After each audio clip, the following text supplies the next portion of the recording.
জয় বেশারিণী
गौरा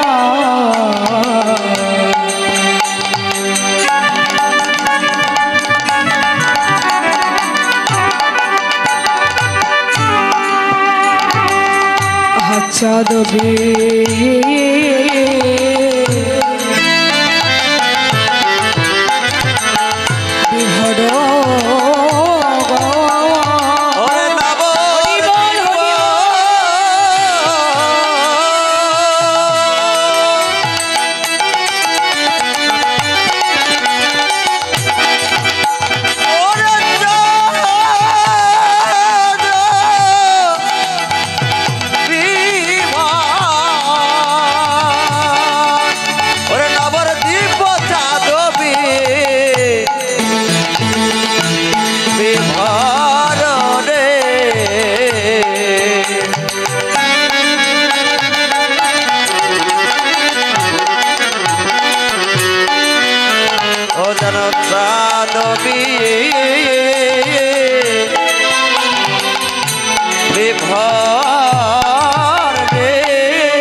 आज विभर जे हलो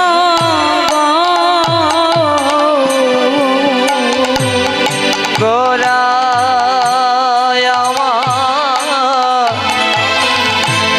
आज विभर जे हलो गो आहाय আমার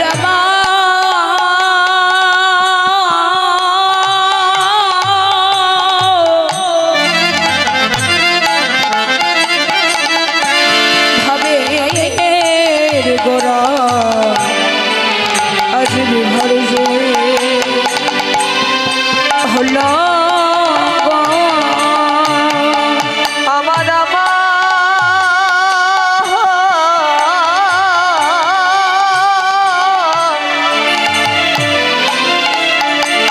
ওরে ভাবে গোরা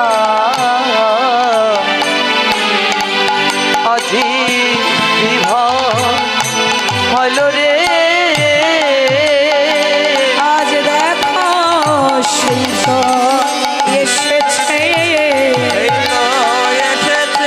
আজ ব্রজ ছেড়ে নদিয়াতে সেই তো এসেছে আরে ব্রজ ছেড়ে নদিয়াতে এই তো এসেছে তোমরা দেখে যাও হরি দেখে যাও দেখে যাও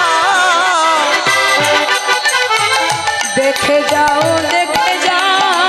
দেখে যাও দেখে যাও দেখলে জনম ধন্য হবে দেখে যাও দেখলে জনম ধন্য হবে দেখে যাও দেখলে জনম ধন্য হবে প্রেমানন্দে বাহু তুলে দেখলে জনম ধন্য হবে প্রেমানন্দে বাহু তুলে দেখলে জনম ধন্য হবে প্রেমানন্দে বাহু তুলে দেখে যাও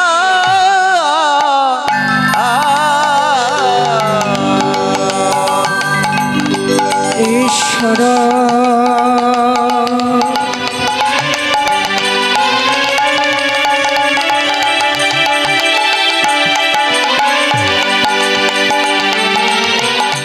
পরমা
যশোদার নয়নের নীল মনে কৃষ্ণ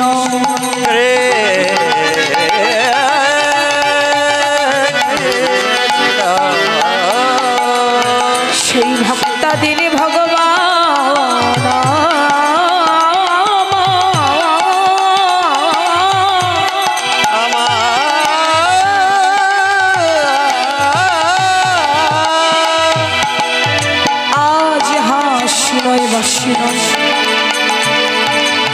ধরা নয় চূড় নয় মোহন মোর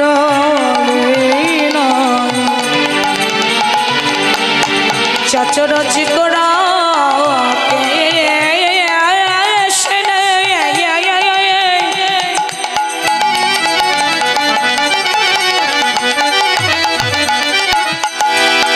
আজ পাগল হয়ে ভিখারি হয়ে ভক্তের মাঝে গড়াগড়ি দিয়ে কাঁদে গড়াগড়ি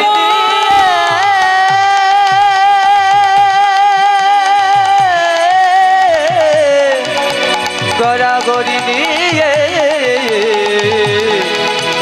কাঁদে রে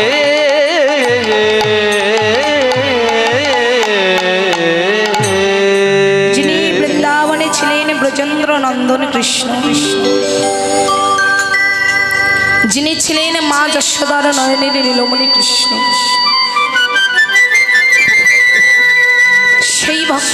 সদাদিন ভগবান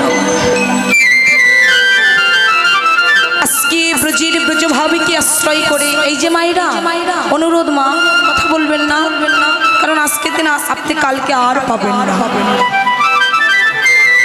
ভক্তাদিন ভগবান ব্রজের ভাবীকে আশ্রয় করে যেই ভগবান সত্য যুগে মোর নামক অসুরকে উদ্ধার করে হলেন মুরারি, ত্রেতা যুগে রাম হয়ে রাবণকে উদ্ধার করে হলেন রাবণারি, দাপরে কংসকে উদ্ধার করে হলেন কংসহারি, আর এই কলিযুগে অজ্ঞান জীবীকে চৈতন্য জ্ঞান প্রদান করিবার জন্য অবতীর্ণ হলেন শ্রী চৈতন্য গৌর। এই গৌরহরি এমনই কৃপা এমনই মহিমা। দেখুন মায়েরা, এতই কৃপা এতই মহিমা, কখনো কোনো দিনের তরে কেউ যদি নাম নাও করে শুধুমাত্র কৃষ্ণ নাম শ্রবণ করে তাহলেই তাকে কৃপা করে দেয়, এতটাই প্রেম।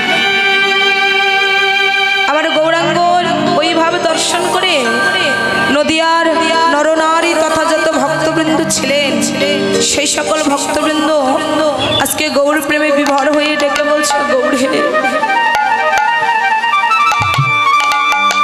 তুমি কি সেই ভগবান যেই ভগবান হয়েছিল একদিন অর্জুনের রথের সারথি?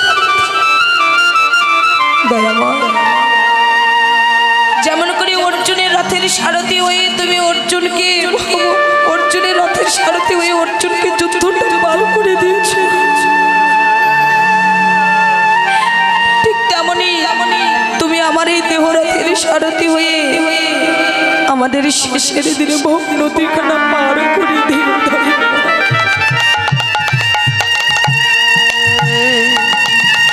কেননা আজ ভাই বলো, বন্ধু বলো, স্ত্রী বলো, পুত্র বলো, সবাই আমার আছে,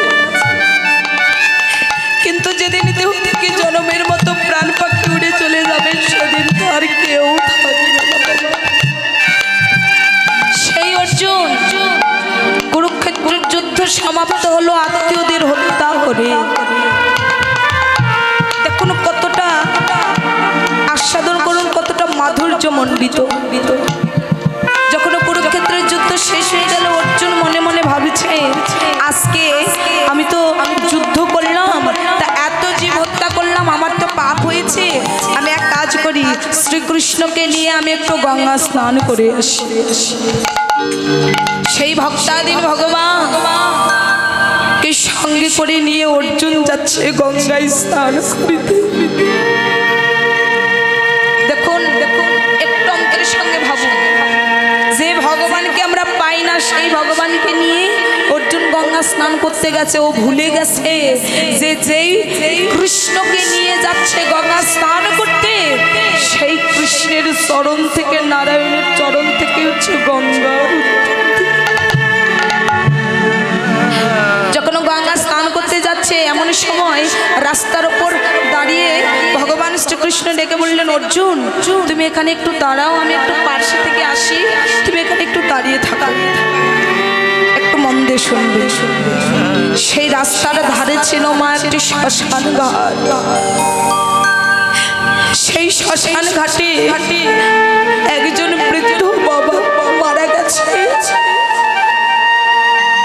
তার দুটি পুত্র, বড় ছেলে আর ছোট ছেলে, এখনো পিতাকে এনেছে শ্মশান ঘাটে, কিন্তু ওই পিতার অঙ্গে যে আগুন দেবে ওই আগুনটা আনতে ভুলে গেছে। যখন আগুন আনতে ভুলে গেল, এখনো বড় ছেলে ছোট ভাইকে ডেকে বলছে, ভাই তুই যা আগুন নিয়ে আয়, তুই এখানে থাক, আমি কি আগুন নিয়ে আসি। ছোট ভাই ডেকে বলছে, ভাই না না, এতদিন পিতা বেঁচে ছিল একরকম ছিল, কিন্তু আজ পিতা মারা গেছে, পিতার ওপর আর কোনো দায়িত্ব নেই, আর আমি পিতার কাছে থাকতে পারবো না। দুজনে দলাদলি বেঁধে গেল। ও বলছে তুই থাক, ও বলছে তুই থাক, কিন্তু কেউ পিতার কাছে থাকতে চাইছে না, মারা গেছে তো। এখন যখন পিতার কাছ থেকে ডেকে বলছে, ঠিক আছে পিতাকে এখানে একা রেখে যাই, আমরা দুজনে গিয়ে বাসা ঘর থেকে আগুনটা নিয়ে আসি। বাসা থেকে আগুন আনতে গেলে এমন সময় দেখুন মন দিয়ে এই জায়গাটা শুনবে, অর্জুন উপরে দাঁড়িয়ে আছে, ওই ভাবটা লক্ষ্য করছে। অর্জুন দেখছে একটা দুদিনের অভুক্ত শ্রীগাল ছুটতে ছুটতে দৌড়ে দৌড়ে আসছে। কতদিন পর মানুষের গন্ধ পেয়েছে, মানুষের মাংস খাবে, মানে তাদের যে খাবার মাংস, যে সারি মাংস খাবো। দৌড়ে এসে ছুটে এসে ওই মাংসটা খাওয়ার জন্য দৌড়ে এসে তাড়াহুড়ো করে এসে স্থির হয়ে দাঁড়িয়ে দেখুন ভক্ত কাকে বলে। ওই স্ত্রীগালটি নয়ন সুখে, বদন সুখে, হস্ত সুখে, চরণ সুখে, সারা অঙ্গ প্রত্যঙ্গ সুখার পরে অধবদনে নয়নে জল নিয়ে ওই স্ত্রীগালটি চলে যাচ্ছে। পাশে আরেকটি স্ত্রীগাল ছিল, সে ডেকে বলছে, বন্ধু তুই না 2 দিনের অভুক্ত, এত সুন্দর খাবার পেয়ে তুই খেলি না কেন? ওই যে স্ত্রীগালটি শুকছিল মানুষের গন্ধ, সে ডেকে বলে, ভাই ভাই বলতে পারিস ওই ব্যক্তি কোন অঙ্গটা আমি সেবা করব? কেন না, ওর নয়ন সুখে দেখি, ওই নয়নে কোনো দিন কৃষ্ণ বলে নয়ন ধারা বিগলিত করে না, করে না।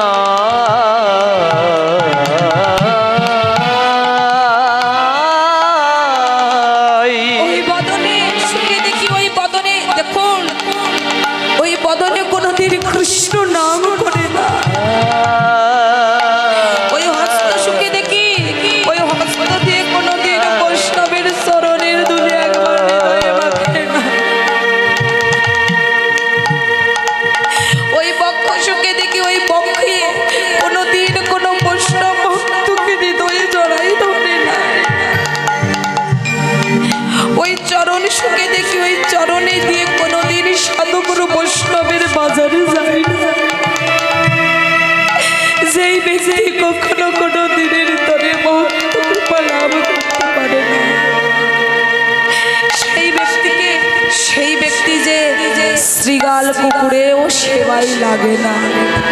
যখন এই কথা বললেন, মায়েরা ভুলে গেলে চলবে না, উপরে দাঁড়িয়ে কিন্তু অর্জুন দেখছে সব বিষয়টা। এখন ওই কুকুরটি, ওই শ্রীগালটি আরেক শ্রীগালকে দেখে বলছে, ভাই ও তো মরে গেছে, ও তাও বেঁচে গেছে, একবার চেয়ে দেখ ওই ওপরে অর্জুনকে। ও কেমন মূর্খ, ওই কেমন মূর্খ যে ভগবানের চরণ থেকে সৃষ্টি হলো গঙ্গা দেবী, সেই ভগবানকে নিয়ে যাচ্ছে গঙ্গা স্নান করতে। আবার সেই ভগবানকে তার পথের সারথি করে রেখেছে, কেমন নিয়ম! এটাও শ্রীগাল কুকুরের সেবায় লাগবে, ও তো শ্রীগাল কুকুরেও কোনোদিন সেবা করবে না। যেই না এই কথা বললেন, অর্জুন নয়নের জলে বক্ষ যুগল ভেসে গড়াগড়ি দিয়ে পথে মাঝে কাঁদছে। দয়াময়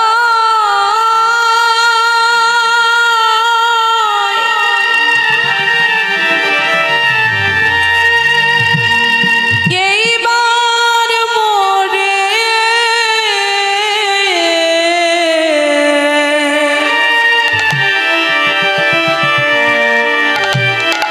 ক্ষমা করো।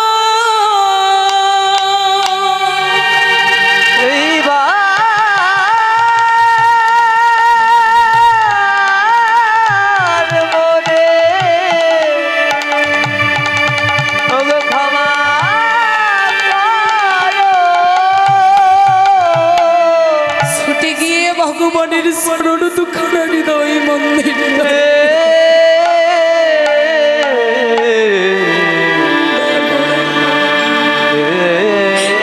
আমি তো তোমার সন্তান স্বরূপ, সন্তান যদি পিতা মাতার চরণে অপরাধ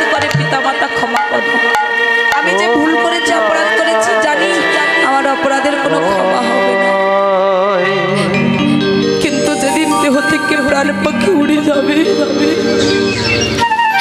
যেদিন চারজন বন্ধু বলো হরি হরি বলে বলতে বলতে চলে যাবে শ্মশান ঘাটে, সেই দিনে তোমার চরণ ছাড়া করে দাও দুঃখ না।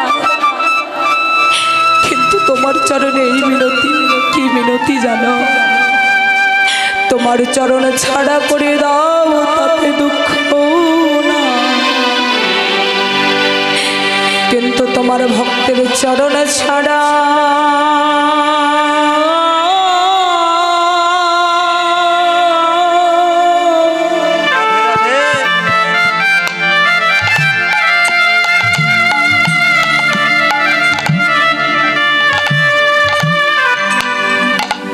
চরণ ছাড়াই আমায় কর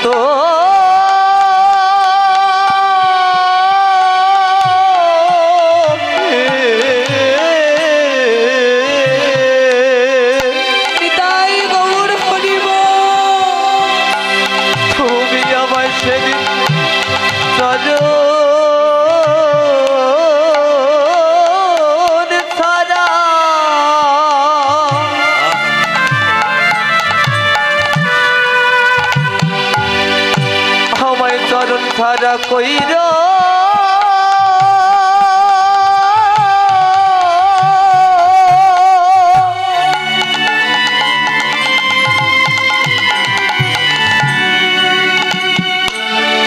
আমায় কইর না না হে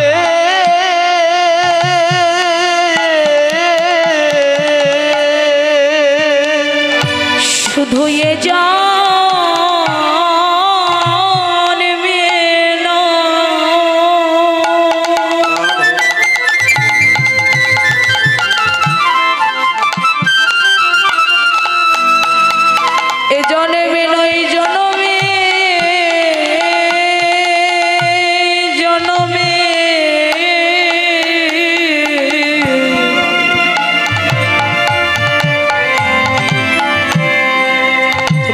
চরণ ছাড়া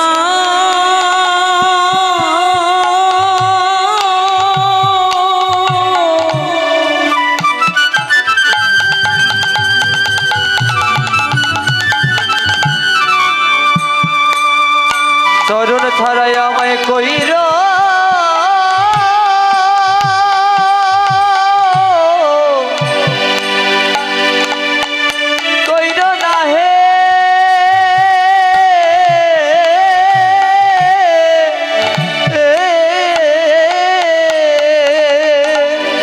ধুয়ে যা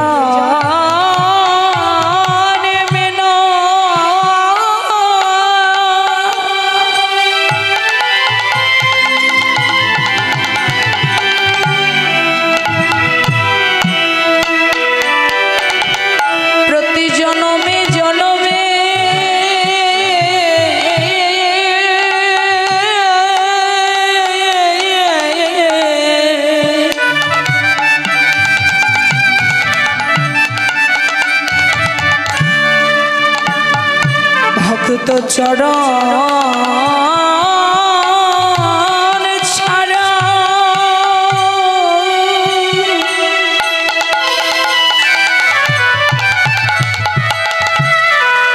আমায় করোনা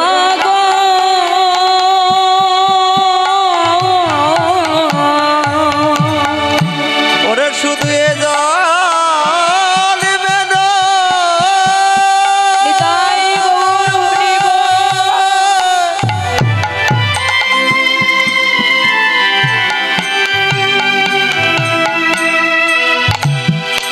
জনমে জনমে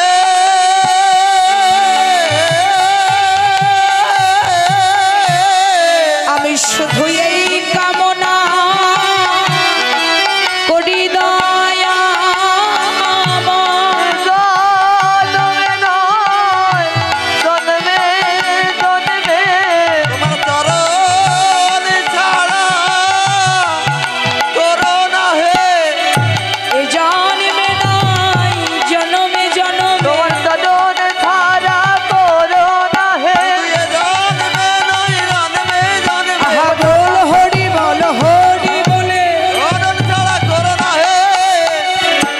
তোমার চরণ ধারা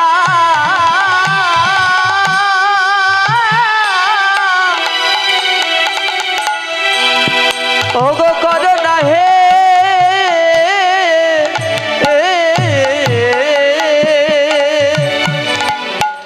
দয়াময় এ জন্মে নয় জন্মে জন্মে তোমার চরণ ছাড়া করো না। তাই প্রত্যেকটি শাস্ত্র বলছে মা ভক্তি যার কৃষ্ণ তার সর্বশাস্ত্রে কয় ভক্তি না থাকলে কৃষ্ণ দেখিলেও বা কি বা হয়। শ্রী চৈতন্য চরিতামৃত বললেন জ্ঞান কর্মে যোগ ধর্মে নহে কৃষ্ণ বশ, কৃষ্ণ বশ হেতু এগে প্রেম ভক্তি রস।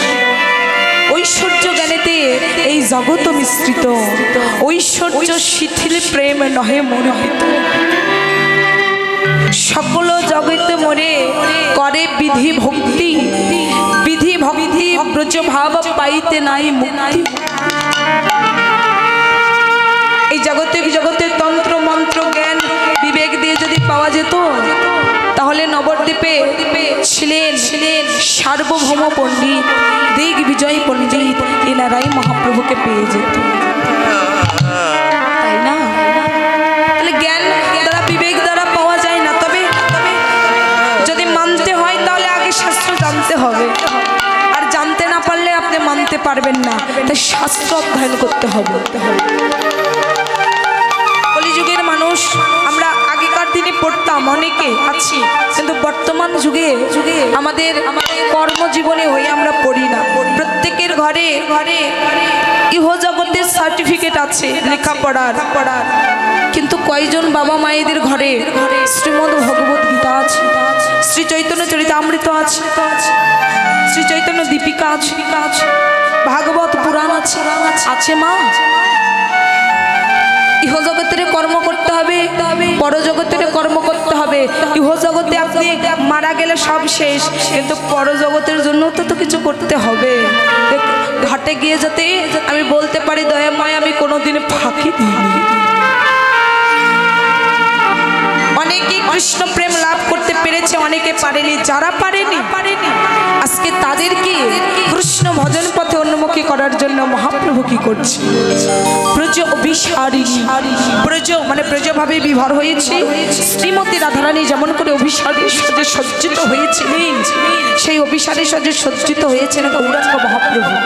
মনে করছে আমি রাধারানী আর আমি অভিসারী যাচ্ছি কৃষ্ণ সেবায় লাগার জন্য। ব্রজ অভিসারিণী ভাবে বিভাবিত, নবদ্বীপ চাঁদও বিভর। তাই আজকে বৈষ্ণব কবি লীলার পার্শ্বে দাঁড়িয়ে বলছেন, কি বললেন? গৌরাঙ্গ মহাপ্রভুর দশা কেমন হয়েছে? আহায় অভিনয় তোই ছনা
লোকে তনরে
আহা নয়ন হে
ব্রজভাবকে আশ্রয় করে যাচ্ছে, ব্রজভাবে বিবাহ হয়ে যাচ্ছে।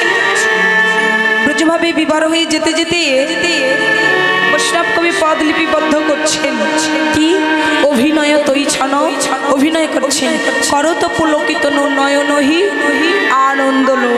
আজকে এই যে মাইরা যে কাঁদে, কথাটাকে মন দিয়ে শুনবেন তারপর উত্তর দেবেন। যে কাঁদে কাঁদে আচ্ছা তার বাজানে কি হাসি পাওয়া যায়? হ্যাঁ কি না? হ্যাঁ কি না? যে কাঁদে সে কি হাসি হাস্য মতন থাকে? হ্যাঁ বাবা বাবা যায় না। আর যে হাসে তার চোখে কি জল দেখা যায়? যায় না, তাই না? কিন্তু আজকে গৌরহরি অষ্টসাত্ত্বিক ভাবে বিভোর হই তিনি হাসছেন এবং কাঁদছেন, মানে নয়নেও জল আছে আবার আবার বদনেও হাসি আছে। এত সুন্দর দৃশ্য। আচ্ছা কেউ যদি দেখতে পায় তাহলে সে কি তার পার্শ্ববর্তী সহচরী বা সঙ্গিনীকে ডেকে বলবে না যে এসো আমরা সবাই মিলে দেখি, তাই না? এখানে যে যজ্ঞটা হচ্ছে আমার গৌরহরি এসেছেন। এই আশ্রমে যারা ভক্তবৃন্দ তারাই নিজেরাই কীর্তন দিয়ে তারা নিজেরাই সেবা করে কীর্তন শুনে চলে যেতে পারতো না। আপনাদের মতো ভক্তদের ডেকে এনেছে কেন?